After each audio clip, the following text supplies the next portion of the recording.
So all of these stories so far have been like events that have been scary. I'm going to talk about more like long-term torture.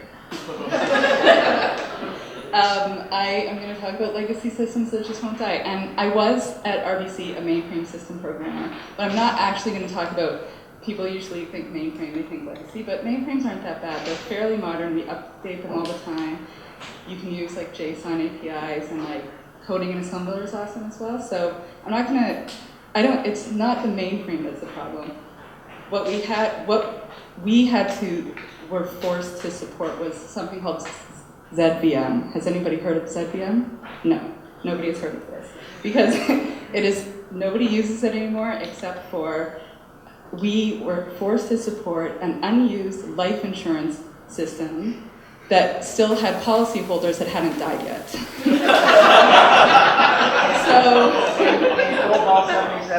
Yes, probably.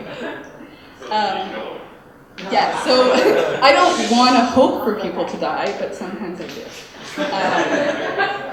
So the managers were like, it's only going to be 2 years. We just have to wait for these people to die. I'm like, how do you know? How old are these people? Like, they could be, one girl just lived to be 122 recently. Who knows? So what happened is, I guess the person who supported it retired, and he was doing it for his whole life, I guess, and they couldn't find anybody, probably, or they didn't want to find anybody to support it, probably couldn't. So they were like, well, this is sort of like a mainframe, so why don't you guys support it?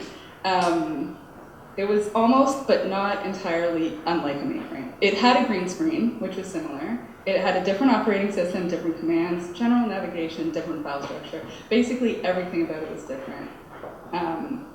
So I was like, I'm an optimist, so I was like, whatever, we'll just read the manual. So I go to the IBM website, get the manual, and I'm going to read to you an excerpt from this manual. This is how old this system was. The keyboard looks like a lot like a typewriter keyboard.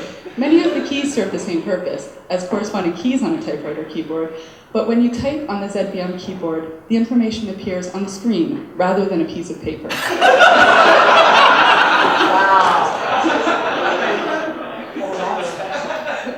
So, I mean, I guess we were, so I guess, sorting through that type of manual, it was very basic. There was a lot of, it was basically when computers just first existed, I guess.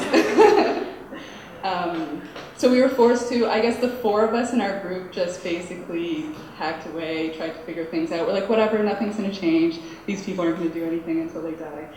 But then, 2 years later, when not everybody had died, and it's still there, IBM's like, oh, we're not supporting this operating system anymore, so you have to upgrade it to the next version of the operating system.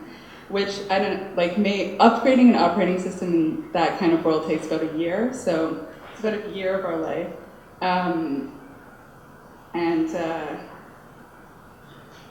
I guess it's still being supported today. I no longer work there. I left. It's still there. They're all still alive, probably. Anyway, that's my story.